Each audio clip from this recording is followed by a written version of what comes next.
l'esclavage religieux, l'esclavage de la tradition. Cet esclavage est particulièrement dangereux parce qu'il fait croire à ses victimes qu'elles servent Dieu, alors qu'au contraire, parfois, par leur tradition, elles s'opposent à Dieu. Lisons tout d'abord au chapitre 7, les 7 premiers versets. Les pharisiens et quelques scribes venus de Jérusalem s'assemblèrent auprès de Jésus. Ils virent quelques-uns de ses disciples prendre leur repas avec des mains impures, c'est-à-dire non lavées. Or, les pharisiens et tous les juifs ne mangent pas sans s'être lavés soigneusement les mains, conformément à la tradition des anciens. Et quand ils reviennent de la place publique, ils ne mangent qu'après s'être purifiés. Ils ont encore beaucoup d'autres observances traditionnelles, comme le lavage des coupes, des cruches et des vases d'airain. Et les pharisiens et les scribes lui demandèrent « Pourquoi tes disciples ne suivent-ils pas la tradition des anciens, mais prennent-ils leur repas avec des mains impures ?» Jésus leur répondit « Hypocrite, Ésaïe a bien prophétisé sur vous ainsi qu'il est écrit « Ce peuple m'honore des lèvres, mais son cœur est éloigné de moi. C'est en vain qu'il m'honore en donnant des préceptes qui sont des commandements d'hommes. » Et nous prendrons la citation intégrale, le texte dans Ésaïe 29, verset 13. Le Seigneur dit « Quand ce peuple s'approche de moi, il m'honore de la bouche et des lèvres, mais son cœur est éloigné de moi, et la crainte qu'il a de moi n'est qu'un précepte de tradition humaine. » Quand ce peuple s'approche de moi, c'est-à-dire quand ce peuple vient pour me rendre son culte. C'est pourquoi j'intitulerai ce premier passage « La tradition et le culte ». Culte et tradition.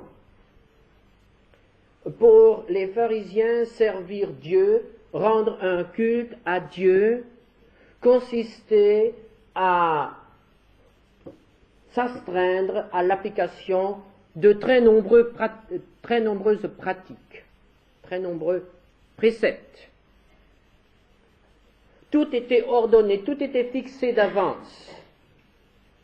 Le culte qui était rendu à Dieu consistait, par exemple, dans une certaine manière de se vêtir, dans une certaine manière de se tenir, de venir à un certain moment, de prier d'une certaine manière. Il ne fallait surtout pas oublier les phylactères, les bandelettes. Il ne fallait pas oublier certaines attitudes. Il y avait certaines paroles qu'il fallait prononcer à un moment précis. Ainsi, ce culte n'était rien d'autre qu'un déroulement de préceptes, de gestes, d'attitudes, de paroles fixées à l'avance une fois pour toutes. Ce culte, c'était une cérémonie. Mais qu'est-ce qu'un culte? Qu'est-ce qu'un vrai culte? Prenons ce chapitre que nous avons lu ce matin, Romains 12. Nous connaissons bien ce texte. Romains 12 nous dit, au début du chapitre, ce que Dieu attend de nous lorsque nous voulons lui offrir un culte, lorsque nous voulons le service. Romains 12, versets 1 et 2. Je vous exhorte donc, frères, par les compassions de Dieu, à offrir vos corps comme un sacrifice vivant, saint, agréable à Dieu, ce qui sera de votre part un culte raisonnable. Ne vous conformez pas au siècle présent, mais soyez transformés par le renouvellement de l'intelligence, afin que vous discerniez quelle est la volonté de Dieu, ce qui est bon, agréable et parfait. Qu'est-ce qu'un culte? Qu'est-ce que le vrai culte que Dieu attend de nous? Le vrai culte, mais c'est d'abord une rencontre avec le Dieu vivant. Une rencontre personnelle avec le Dieu saint, notre Sauveur. Et on ne rencontre pas Dieu n'importe comment. On ne rencontre pas Dieu par habitude. On ne rencontre pas Dieu d'une manière superficielle. Dieu n'a que faire de nos gestes, de nos attitudes, ni de nos habitudes. Dieu n'a que faire de nos paroles ou de nos chants. Il faut que ce soit quelque chose d'authentique, quelque chose de spontané, quelque chose qui correspond vraiment à un état de cœur. Une rencontre avec le Dieu vivant.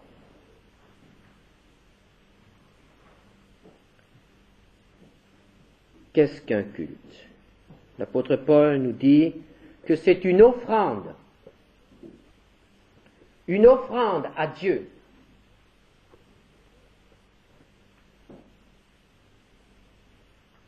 Qu'avons-nous à offrir? Offrir notre cœur, offrir notre corps. Le culte doit être une consécration totale à son service. Si nous n'avons rien à offrir à Dieu,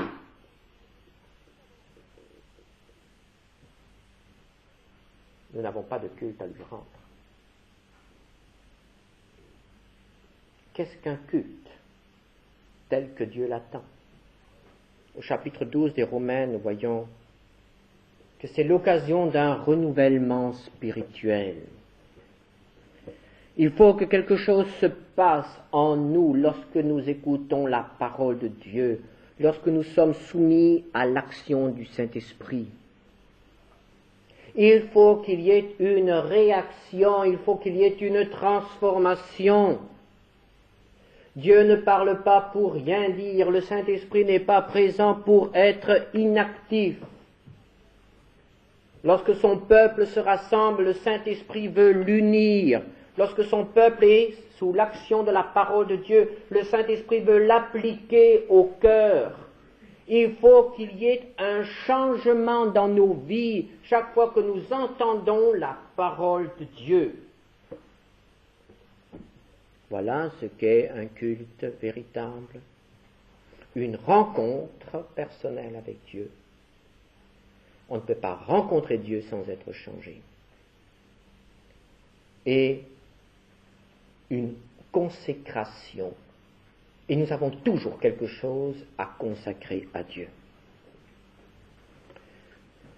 Appliquons cela à notre culte, frères et sœurs. Ayons l'honnêteté de nous placer devant le Seigneur avec notre culte, le culte de ce matin. Est-ce que notre culte est une cérémonie ou est-ce qu'il est ce matin d'une manière tout à fait précise pour chacun d'entre nous, est-ce que ce matin notre culte est une rencontre personnelle avec le Dieu vivant? Comment avons-nous préparé ce culte au cours de la semaine? L'avons-nous préparé? Y avons-nous pensé? Comment y avons-nous pensé? L'avons-nous attendu comme une fête, comme une grande occasion de revoir des frères et de pouvoir avec eux louer le Seigneur et le rencontrer? Comment sommes-nous venus ce matin au culte? Il est 10h moins 20. Dépêche-toi, nous allons être en retard au culte. Ah, ma Bible. Ah, mon cantique. Ça y est, j'allais partir sans mon offrande. Dépêche-toi. Allez. Est-ce que j'aurai une place? Non, celle-là, je la veux pas. Celle-là est trop près du feu. Celle-là est trop loin du feu. Celle-là est à côté de tel frère. Ah non, je ne veux pas être devant. Ah non, je ne veux pas être derrière. Ah non, je ne veux pas être au milieu. Comment venons-nous au culte?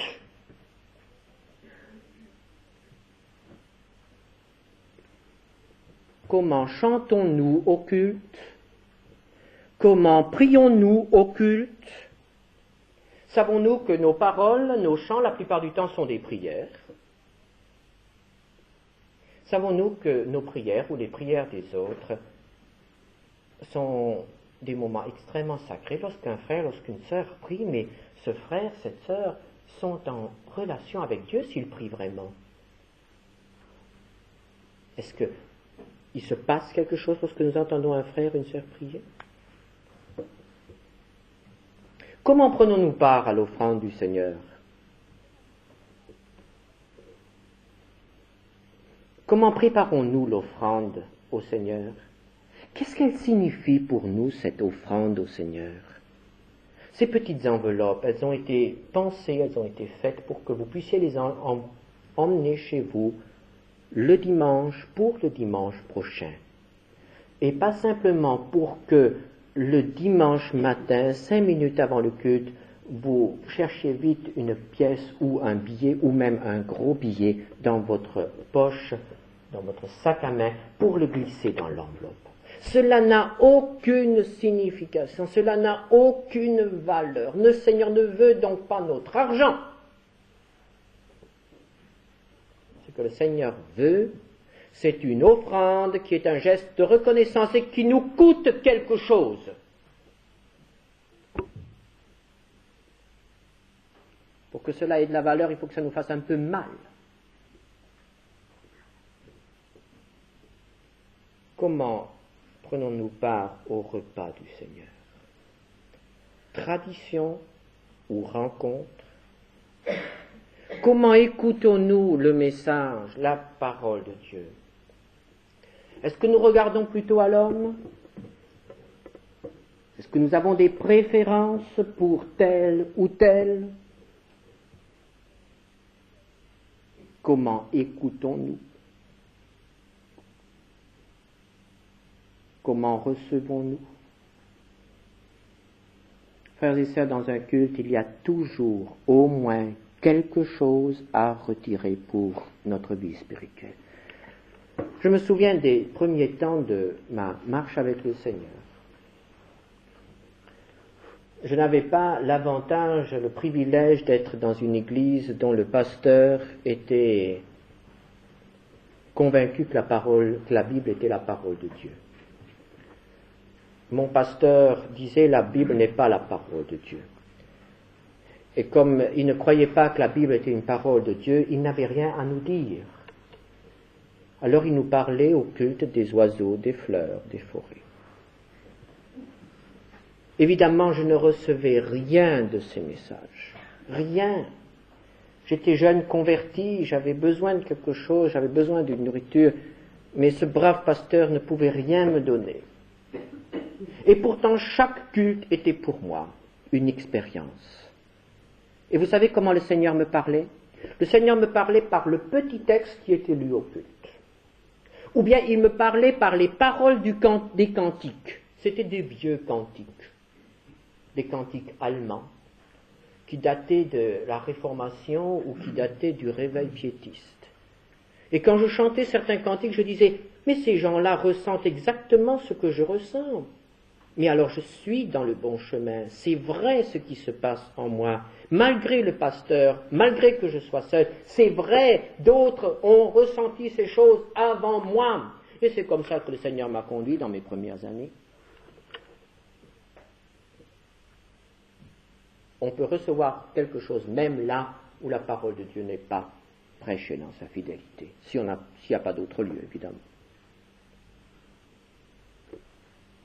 Notre culte, comment ressortons-nous de ce lieu de culte? Est-ce que nous ressortons après avoir vraiment rencontré Dieu?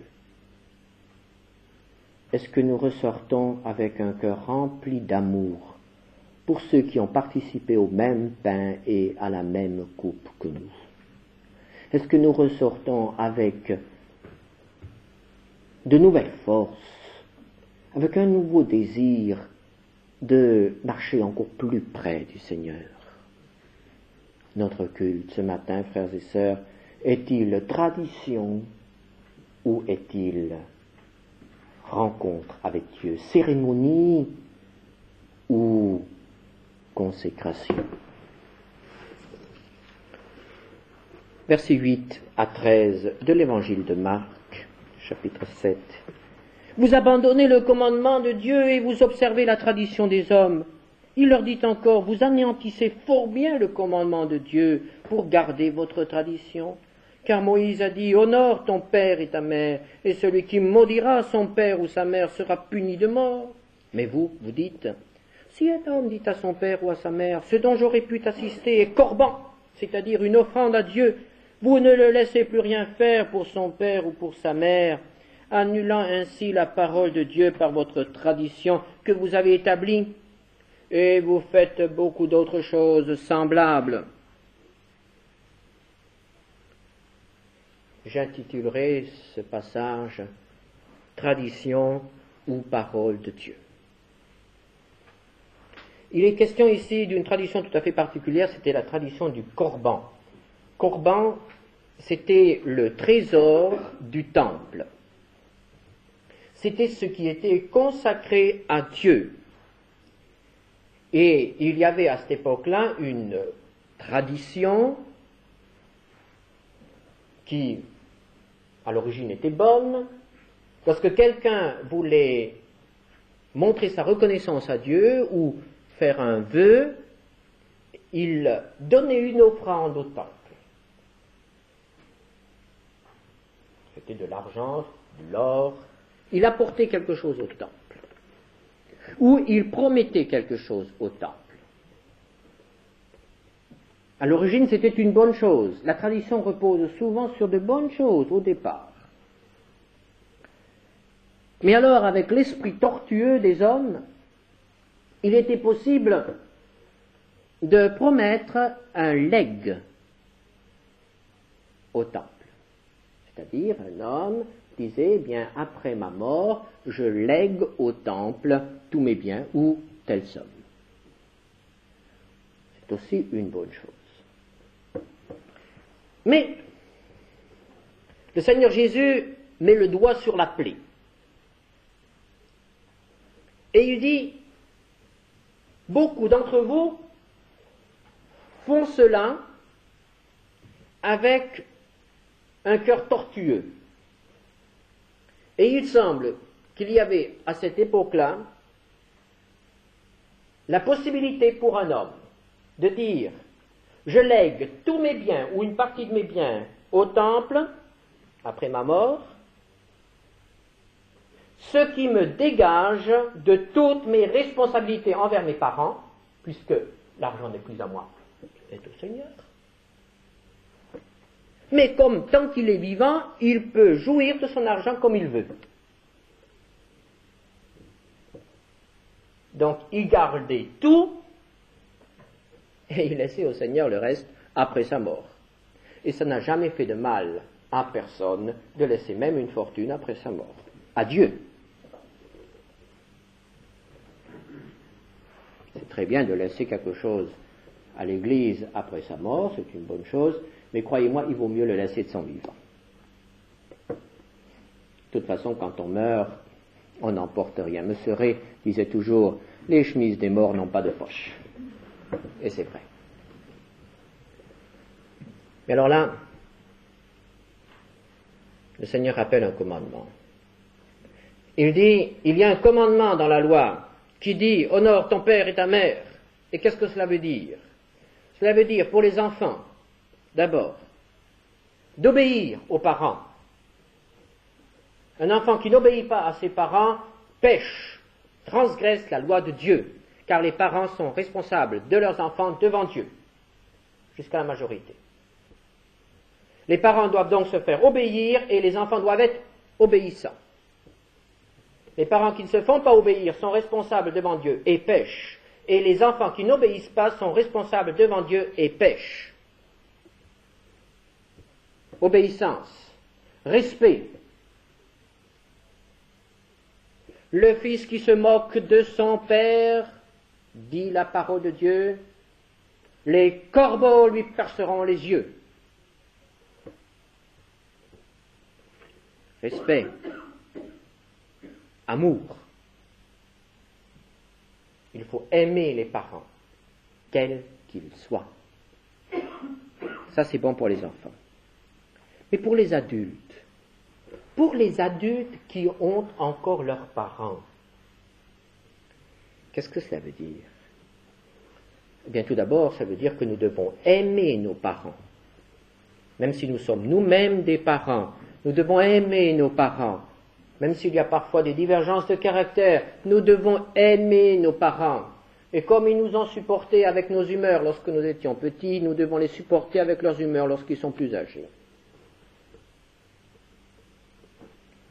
Chacun son tour de supporter. Aimer, respecter,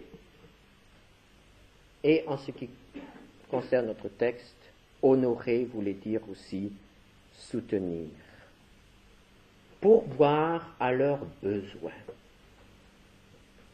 Et ceci est oublié aujourd'hui. Ceci est oublié parce qu'il y a l'aide sociale, parce qu'il y a l'État, parce qu'il y a la préfecture qui va payer pour la grand-mère ou pour le grand-père. Et il y a les maisons de retraite. Et il y a tout cela. Il y a les pensions. Et alors, les enfants n'ont plus besoin de faire quelque chose. Plus besoin. Est-ce que c'est vrai que nos vieux parents n'ont absolument plus besoin de nous? Peut-être pas tellement d'argent, mais un petit signe d'affection de temps à autre. Ne croyez-vous pas que cela ferait du bien? Et alors ces pharisiens disaient à une époque où il n'y avait pas de maison de retraite, où il n'y avait pas de pension, où il n'y avait pas de secours aux personnes âgées, disaient à leurs parents qui étaient dans la misère: « Ah, tu sais, papa et maman, j'aimerais tant t'aider, mais tout ce que j'avais mis de côté pour toi, dans un moment de détresse, je l'ai consacré au temple après ma mort. Alors c'est de côté. Je ne peux pas y toucher, je ne peux rien te donner, car tout ce que je voulais te donner, je l'ai consacré à Dieu. Ah, comme c'est pieux! Ah, comme c'est beau! On consacre tout à Dieu. Il n'y a que l'œuvre de Dieu et la famille. » Et Jésus dit: « Je n'en veux pas de votre argent, car il cache la dureté de votre cœur. Laissez souffrir son père et sa mère, et couvrir tout cela d'un manteau religieux, c'est une abomination devant Dieu. »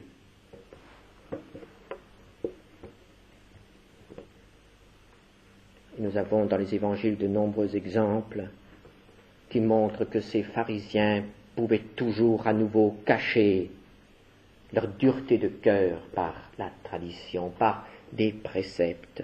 Par exemple, Jean chapitre 18, verset 28.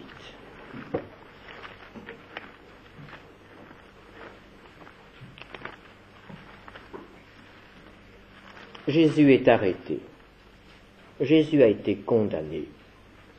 Jésus doit être amené devant le gouverneur qui doit confirmer la condamnation à mort. Or, c'est en période de préparation pour la grande fête de Pâques. Et nous lisons: ils conduisirent Jésus de chez Caïphe au prétoire. C'était le matin. Ils n'entrèrent point eux-mêmes dans le prétoire, afin de ne pas se souiller et de pouvoir manger la Pâque. Ils amènent le Fils de Dieu. Ils amènent un innocent. Ils l'ont condamné par jalousie, par orgueil, par dureté de cœur. Mais pour pouvoir manger la Pâque le soir, pour pouvoir glorifier Dieu, pour être pur.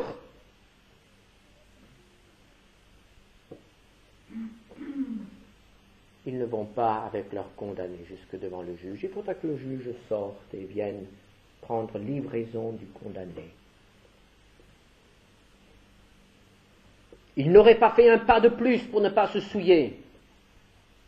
Mais crier dans leur haine: crucifie, crucifie, cela ne les souillait pas. la dureté de cœur des enfants de Dieu, la dureté de cœur des chrétiens, qui parfois, au nom de certains principes, crucifient et condamnent leurs semblables, les mènent devant le monde. Et tout cela avec une conscience parfaitement tranquille, ils ont accompli la loi. Ils ne se sont pas souillés. Tradition ou parole de Dieu.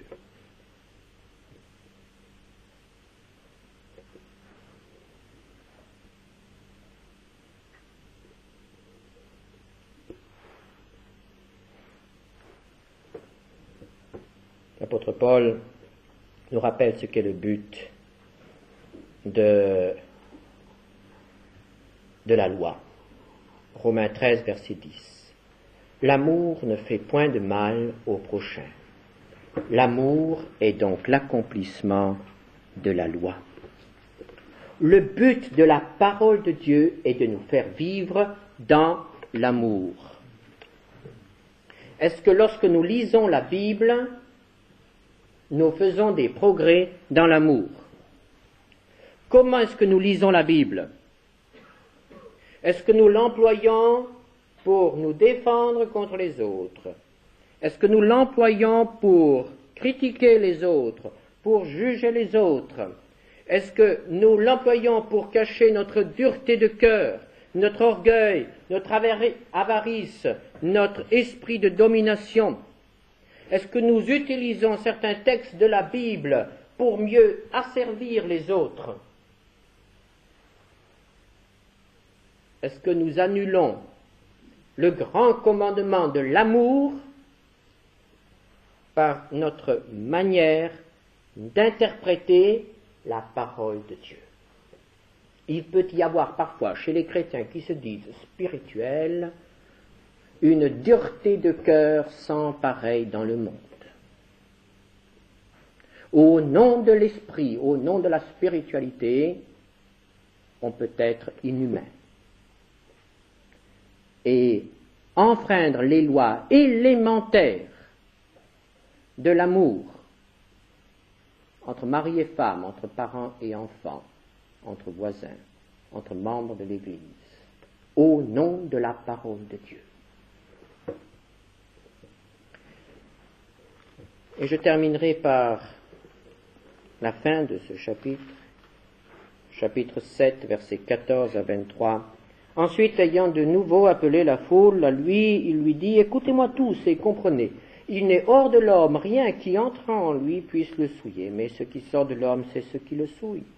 Si quelqu'un a des oreilles pour entendre, qu'il entende. » Lorsqu'il fut entré dans la maison, loin de la foule, ses disciples l'interrogèrent sur cette parole. Il leur dit, « Vous aussi êtes-vous donc sans intelligence? Ne comprenez-vous pas que rien de ce qui, du dehors, entre dans l'homme ne peut le souiller? Car cela n'entre pas dans son cœur, mais dans son ventre, puis s'en va dans les lieux secrets, qui purifient tous les éléments. » Il dit encore, « Ce qui sort de l'homme, c'est ce qui souille l'homme, car c'est du dedans, c'est du cœur des hommes que sortent les mauvaises pensées, les adultères, les impudicités, les meurtres, les vols, les cupidités, les méchancetés, la fraude, le dérèglement, le regard envieux, la calomnie, l'orgueil, la folie. Toutes ces choses mauvaises sortent du dedans et souillent l'homme. » Les pharisiens avaient attaqué Jésus parce que ses disciples ne s'étaient pas lavé les mains avant leur repas. C'est une bonne chose de se laver les mains. Seulement ici, il n'est pas question de ce lavage des mains pour des raisons hygiéniques. Nous lavons les mains avant le repas parce que nous savons que nos mains sont sales et il faut les laver.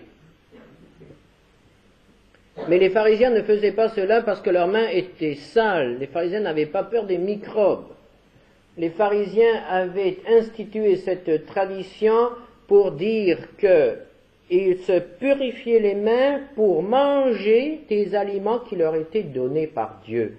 C'était un peu comme la prière à table. Ne pas se laver les mains, c'était souiller les aliments pure qu'ils voulaient manger. Et ils ne voulaient absolument pas que quelque chose d'impur pénètre en eux.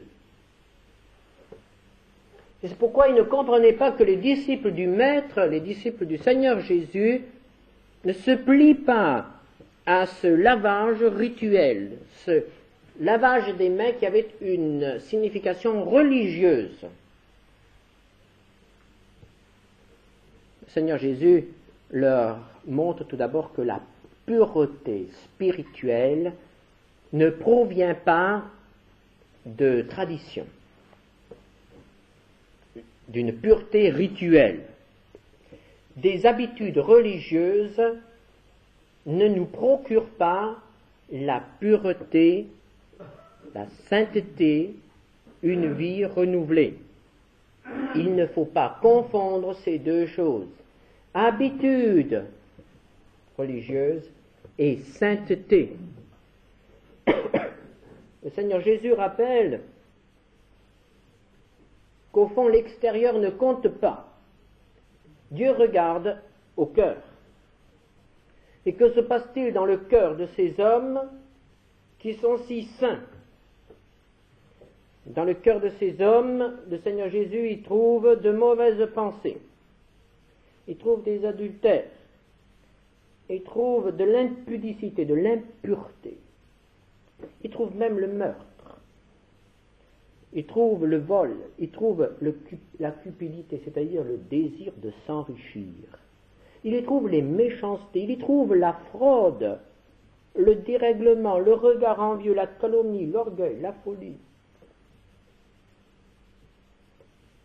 Et ces gens-là croyaient qu'extérieurement, ils étaient purs.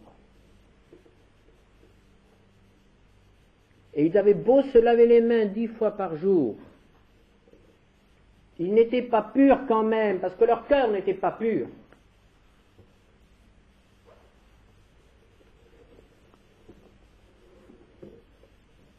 Frères et sœurs, est-ce que nous croyons parfois que la pratique de certaines choses, de certaines habitudes religieuses, arrange tout de notre vie? Par exemple, je pense que nous ne sommes pas nombreux ce matin au culte qui tout à l'heure allons passer à table et qui allons oublier de prier avant de manger. Nous allons, je pense, tous rendre grâce. Pourquoi allons-nous rendre grâce? Parce que le Seigneur Jésus a rendu grâce. Pourquoi allons-nous rendre grâce? Parce que nous croyons, ou tout au moins nous disons, que ce que nous mangeons, nous l'avons reçu du Seigneur, qui nous permet de travailler, qui nous permet de gagner l'argent, qui nous donne la santé pour préparer nos aliments. Nous sommes tous d'accord. Alors nous allons tous faire la prière tout à l'heure et dire merci Seigneur. Et quand la prière sera terminée, nous aurons invité le Seigneur d'être présent à table, présent au repas. Que va-t-il se passer? Que se passe-t-il pendant nos repas, si nous sommes plusieurs?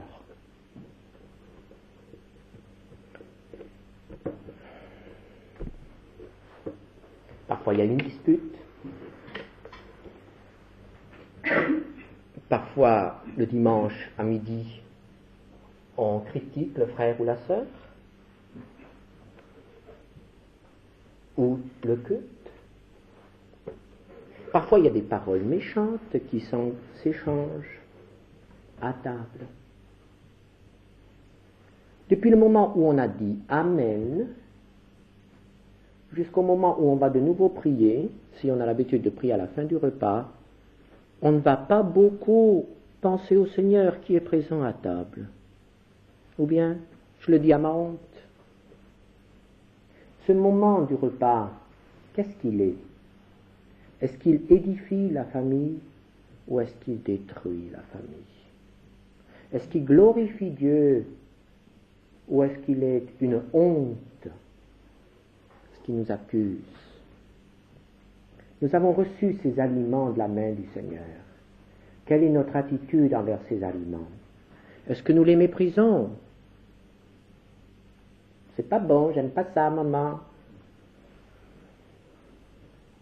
Ou est-ce que nous les aimons de trop? on en prend 2 fois plus que ce qui est nécessaire pour vivre. C'est aussi un peu de la cupidité, ça, n'est-ce pas? Bon, vous me direz que je rentre dans les détails, mes frères et sœurs. Une vie renouvelée, une vie vécue à la gloire de Dieu, c'est pas une prière à table, c'est tout le comportement à table. Et la prière à table, il vaudrait parfois mieux ne pas la faire si on est prêt à se disputer ou si on vient de se disputer. Pourquoi ne pas d'abord demander pardon avant de terminer la prière, avant de terminer le repas par la prière? Quelle hypocrisie parfois. La prière est une bonne chose, mes frères, mais quel est l'esprit qui nous anime après, avant, à table? Et s'il y avait un étranger, il dirait, ils sont bien bons ceux-là.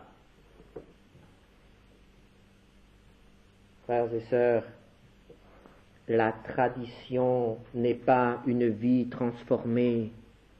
La vie transformée, c'est l'action du Saint-Esprit dans mon cœur qui transforme de l'intérieur.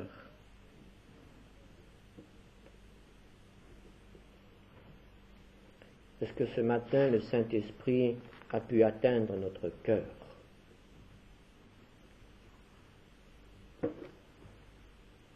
Est-ce que ce matin, le Saint-Esprit va changer quelque chose dans notre comportement? Oh, pas ajouter une tradition de plus. Ce serait bien d'en supprimer quelques-unes, mais de changer quelque chose dans notre vie. Tradition. Nous, les évangéliques, nous disons souvent que nous n'avons pas de tradition. Mais examinons encore une fois cette position. Culte ou tradition? Parole de Dieu ou tradition? Est-ce que tout ce que nous le faisons parce que la parole de Dieu nous le demande, ou bien par tradition? Vie nouvelle ou tradition? Est-ce que notre vie est le produit du jaillissement du Saint-Esprit, de l'action du Saint-Esprit dans mon cœur, ou bien est-ce que ma vie est tout simplement une routine, je fais parce qu'on fait comme ça d'habitude, dans le milieu que je fréquente? Nous devons avoir le courage de nous placer devant Dieu pour demander, Seigneur, montre-moi la vérité, pour arriver à une vie chrétienne authentique, qui sera peut-être non conformiste, qui bousculera peut-être certaines habitudes. Et si nous aboutissons à une vie qui est vraiment inspirée par le Saint-Esprit, cela vaut la peine de renverser quelques traditions, même si cela devait faire mal. Vie chrétienne ou tradition? C'est la question que le Seigneur nous pose ce matin à chacun d'entre nous. Amen.